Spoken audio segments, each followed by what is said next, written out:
आसाम सरकारनि जा cultural affairs डिपार्टमेन्टनिफ्राय मोनसे थांखि लादोंमोन जे गरम बन्द'आव जोंनि फरायसाफोर बा लाइमोनफोरखौ कालचारनि बिथिङाव मोनसे ट्रेन आप खालामनांगौ, बिनि थाखाय वार्कशप खालामनांगौ।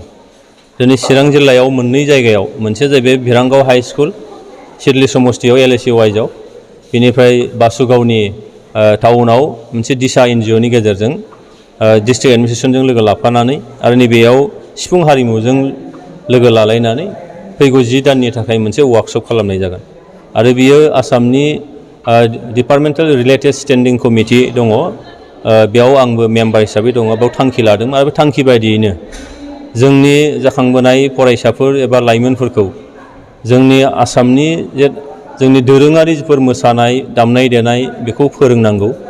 आरो साननाय जादों जे जोंनि आसामनि चिफ मिनिस्टार बिथांनि मोनसे सिमां जे आसामखौ भारतनि जौगासार रायजोफोरनि गेजेराव मोनसे खालामनांगौ।